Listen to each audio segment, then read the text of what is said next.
La famille, bonjour à tous, j'espère que vous allez bien, que vous avez passé une belle journée. J'ai plusieurs excuses à vous faire les gars. Déjà la première, c'est dû à mon absentéisme.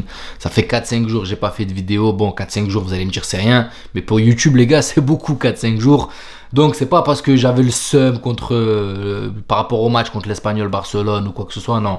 J'ai eu un événement grave dans la famille, une personne proche qui a fait un AVC, donc j'ai passé la semaine, WhatsApp, téléphone et tout. Vous devez le voir, hein, je suis KO technique. Alhamdoulilah, la personne est sortie d'affaire, donc voilà, on a trouvé un petit créneau pour faire une vidéo. Sachez que j'ai regardé quand même le match contre Leganés. Il y a des choses à dire, on va en revenir un peu plus dans le détail. Les deuxièmes excuses que je vous fais, c'est dû au match contre l'Espagnol Barcelone. J'ai eu des gens qui se sont plaints dans les commentaires par rapport à mon langage qui a été grossier, un peu vulgaire. Les gars, je vous le dis d'avance, je m'excuse parce que c'est la moindre des choses, mais sachez que ça va se reproduire et tenez-vous prêts à ça. Pourquoi ? Parce que je ne contrôle pas les gars. Quand je fais mes débriefs à chaud, ça sort spontanément. Je peux pas venir et sélectionner mes mots. J'essaye de faire des efforts, mais quand tu es pris par les émotions, surtout avec ce qui nous ponde, je peux pas venir et essayer de faire le diplomate. Non, ça sort naturellement et c'est pour ça que je vous préviens d'avance. Il y en a qui m'ont dit qu'il y a leur fille qui est à côté, qui se balade et qu'ils ont entendu. Mettez les écouteurs les gars, ne regardez pas mes débriefs à côté de vos enfants, surtout après des matchs comme ça contre l'Espagnol Barcelone ou il y en a plein d'autres contre le Barça.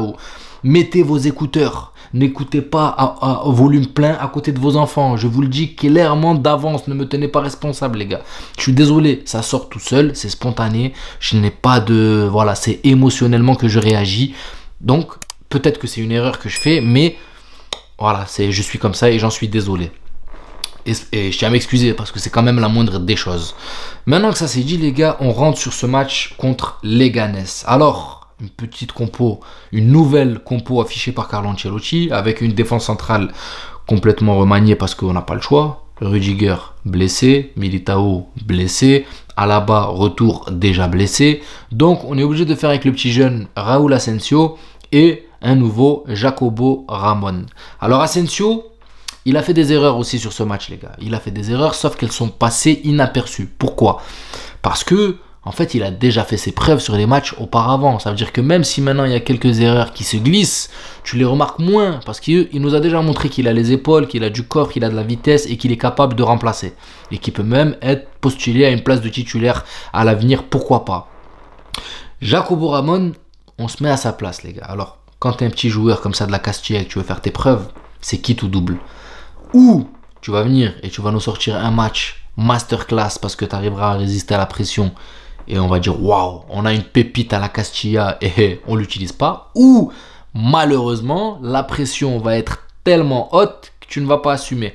Et c'est ce qui s'est passé avec Jacobo Ramón. Pour moi, la pression a été un level super haut. Parce que les gars, il faut quand même reprendre le contexte. Hein. Tu es en Copa del Rey, tu sais que tout le monde est blessé. Tu sais que tu es là parce que tout le monde est blessé. Donc, tu n'as pas le choix, tu dois être à la hauteur. Et tu dois prouver. Donc ça fait beaucoup de choses pour un petit jeune de son calibre.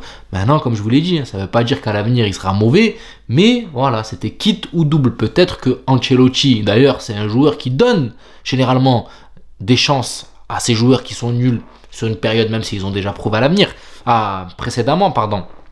Mais il redonne. Il t'assassine pas normalement. C'est pas parce que tu t'es raté sur un match qui te met au placard. Non. Généralement, Ancelotti, il te redonne ta chance. Je pense que ce petit jeune, il mérite quand même une seconde chance. Mais on va en revenir parce que je pense qu'il n'aura pas le choix et il devra le réaligner. Maintenant, c'est sûr que hier, les gars, le match de Jacobo Ramón, il est passé complètement à côté. Le penalty, c'est de sa faute sur cette main qui se précipite un peu, qui aurait pu être maîtrisée avec un peu plus d'expérience. Tu tacles les mains collées au corps, tu vois. Tu tacles pas en faisant un coucou. Maintenant, voilà, c'est une erreur de jeunesse, ça arrive.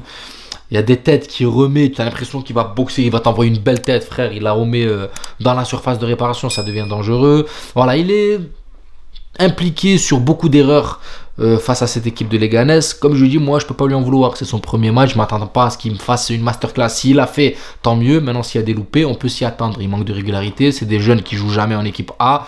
Donc, il a son excuse. On monte d'un cran, Tchouaméni. Alors, Tchouaméni, les gars, on l'allume tout le temps. Maintenant, sur ce match, je trouve qu'il a été sérieux et solide. Et je vais vous le dire, hein, à l'avenir, même s'il nous a pondu des matchs purges en début de saison, à l'avenir, nous aurons besoin de lui. Et quand je dis à l'avenir très très proche, les gars. Déjà, contre l'Atlético, contre Manchester City. Pourquoi? Parce que pour moi, nous devons rejouer avec un milieu à 4.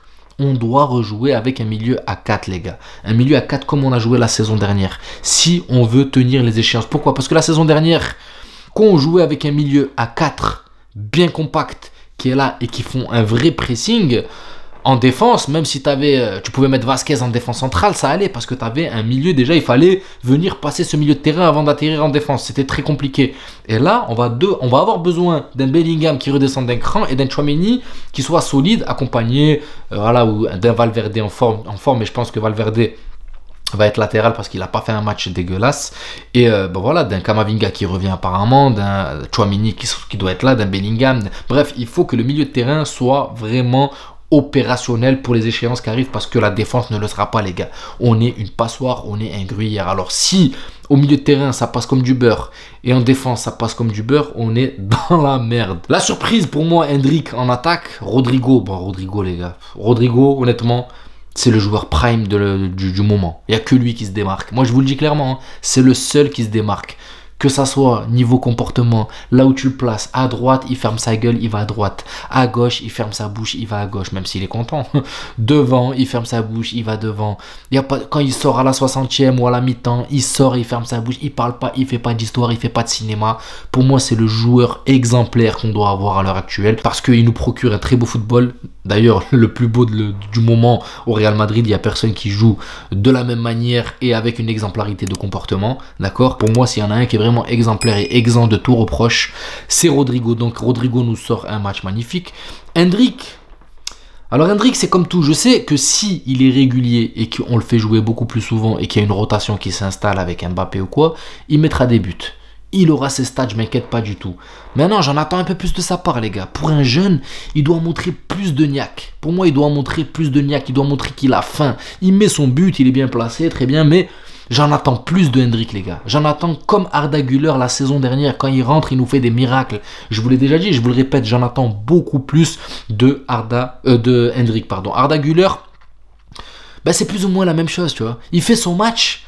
Mais, je sais pas, vous avez des minutes, on vous donne du temps de jeu. Montrez que vous avez plus faim. J'ai l'impression que ils sont timides. Ou ils sont timides, ou je sais pas, il y a je sais pas en fait, où ils ont pas. Ils manquent peut-être de confiance, je sais pas, mais ils ont pas la dalle. Quand tu regardes les jeunes du Barça à côté, ils ont faim. Quand tu vois les Casado, ils sont hargneux au milieu de terrain et tout. Nous, je trouve que nos jeunes n'ont pas faim. Et ils pourraient, parce que la qualité footballistique est là, les gars. Quand tu vois la patte gauche d'Arda Güler, quand tu vois les passes qui te glissent, quand tu vois des fois quand il élimine, tu dis bon, le talent est là. Mais il faut sortir un peu plus fatigué du match, tu vois. Il faut que tu sois un peu plus fatigué, il faut que tu sois un peu plus dans le rouge, il faut que le maillot soit un peu plus mouillé. Et je parle d'Arda Güler, bien sûr, Arda Güler, cette jeunesse en fait. On va pas demander à Modric de transpirer comme Arda Güler. Vous comprenez? Modric, ok, bon, s'il est sur le physique, ne suit plus. Et c'est normal. 40 ans, les gars, bientôt, on va pas lui demander de courir comme Arda Güler. Par contre, on demande à Arda Güler de courir comme Modric à une certaine époque, tu vois. Donc, je sais pas, moi, ces jeunes-là, je les sens un petit peu rouillés, un petit peu fatigués. Je sais pas pourquoi, vous me direz un peu plus dans les commentaires. Mais ça reste mon point de vue. Le petit jeune qui est rentré. Les gars, ça fait plaisir de voir un but de la tête. Hein. Je sais pas si vous vous rendez compte, mais ça fait combien de temps qu'on n'a pas eu un but de la tête? J'ai l'impression que ça fait 20 ans qu'on n'a pas. Bon, j'exagère, hein. Quand je dis 20 ans, on n'allait pas. Tu sais, il y a des gens qui sont capables de. Eh non, tu dis n'importe quoi. L'année dernière, on a mis des. Mais vous m'avez compris, ça fait longtemps qu'il n'y a pas eu de but de la tête. Donc ça fait plaisir de voir un petit jeune monter de la Castilla qui vient et qui met ce but. Ça va le marquer, hein. Tu viens, tu libères le Real Madrid sur un match de Copa del Rey où t'es moyen, t'es à 2 doigts de te faire renverser par Leganés. Tu te dis, ah ouais, c'est chaud. Maintenant, ok, c'est une équipe B. Mais voilà, t'as un petit jeune qui vient, qui sort de nulle part et qui te libère. Et ça envoie des messages, ça envoie des échos. Bon, à Carlo Ancelotti, je sais pas, parce que avec la jeunesse, Carlo Ancelotti, il a un problème. Mais sachez que moi, il m'a quand même surpris sur cette compo. Maintenant, ok, il veut peut-être reposer les cadres par rapport au match qui nous attend contre l'Atlético et bien sûr ensuite contre Manchester City et tout. Mais ça m'a quand même surpris. Je m'attendais quand même à trouver un Mbappé en pointe, un Vinicius et tout. Donc, je suis content. Il y a eu un turnover. J'espère que les cadres se sont reposés. Mais ça nous a permis de voir qu'il y a quand même des jeunes sur qui on peut compter. Donc voilà la famille, j'espère que la vidéo vous plaira. N'hésitez pas à vous abonner, à liker. J'ai sûrement raté des choses, vous me comprenez, la fatigue, machin. Surtout que je fais le débrief le lendemain, j'ai sûrement raté des choses, mais je sais que vous me comprendrez. J'espère que la vidéo vous plaira. Prenez soin de vous et je vous dis à la prochaine. Ciao la famille.